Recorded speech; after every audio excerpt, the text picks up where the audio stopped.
अश्विन महीने के आखिरी दिन यानी अश्विन और कार्तिक महीने की संक्रांति के दिन हमारे असम में एक बहुत ही स्पेशल सा पर्व मनाया जाता है जो कि असम का मुख्य पर्व है।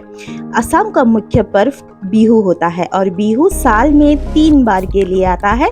तो सबसे पहले तो आता है बोहाग बिहू जिसे असमीज न्यू ईयर कहा जाता है, उसके बाद आता है काती बिहू और उसके बाद आता है माघ बिहू।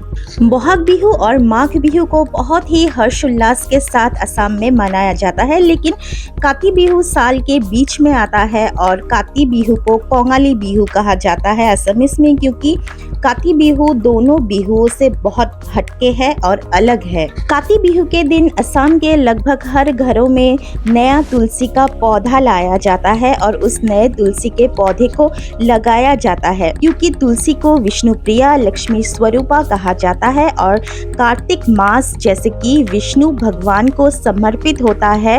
कार्तिक मास विष्णु भगवान को बहुत ही प्रिय होता है, इसीलिए अश्विन संक्रांति से पूरे कार्तिक महीने में तुलसी के नीचे दिया जलाने का एक बहुत ही महत्व है और एक प्रथा है। साथ ही साथ लक्ष्मी जी का भी आवाहन इस दिन काती बिहू के दिन किया जाता है।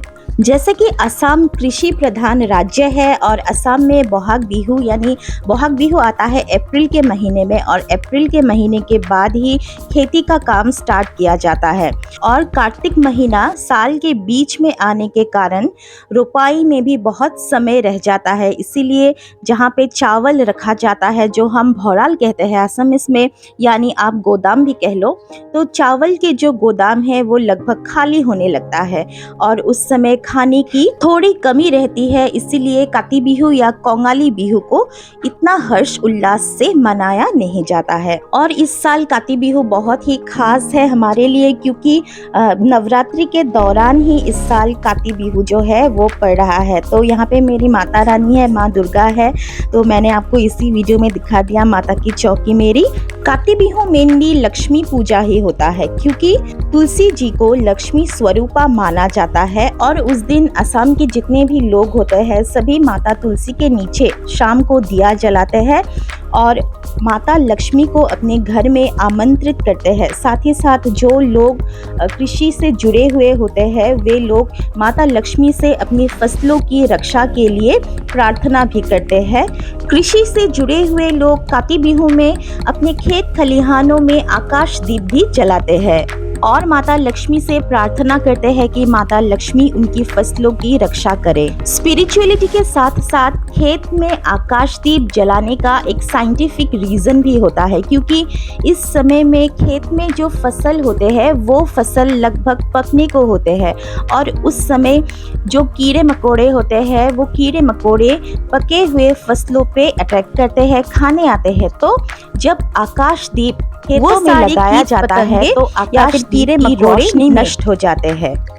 काती बिहू के दिन शाम के समय तुलसी जी को तो पूजा किया जाता ही है, साथ ही साथ अपने घर आंगन में भी लोग दिए जलाते हैं और माता लक्ष्मी जी का आवाहन करते हैं। काती बिहू का असली मज़ा लेकिन गांव में ज़्यादा आता है, क्योंकि गांव में लगभग हर घरों में काती बिहू के शाम को हर आंगन में लाइन लाइन से हर खेत में दीपक जलाया जाता है, तो बहुत सुंदर लगता है देखने के लिए। और जैसे कि ये प्रथा सदियों से चलता आ रहा है असम में कि तुलसी का पौधा लगाया जाता है, इसीलिए हम भी सिटी में रहते हुए भी टब में तुलसी जी का पौधा लगा रहे हैं। लेकिन गाँव में तुलसी जी के पौधे को एक धीप में लगाया जाता है। हम लोग तो धीप कहते हैं, जो मिट्टी से बनाते हैं, मिट्टी को लेप के।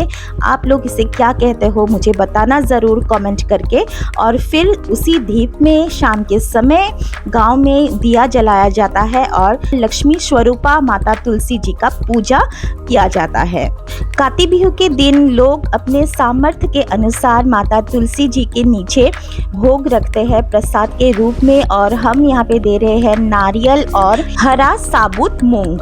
नारियल, मूंग, चना ये प्रसाद स्वरूप लगभग हम हर पूजा में यहाँ पे देवताओं को अर्पण करते हैं। तो यहाँ पे मैं माता रानी को भी यही प्रसाद भोग नैवेद्य चढ़ा रही हूँ। तो हमने भी कल ऐसे ही सेलिब्रेट किया था काती बिहू। तो आपको वीडियो कैसा लगा बताइएगा जरूर कमेंट में। जय महालक्ष्मी, जय माता दी लिखना बिल्कुल ना भूलिएगा। आपने वीडियो अंत तक देखा इसलिए आपका बहुत बहुत धन्यवाद।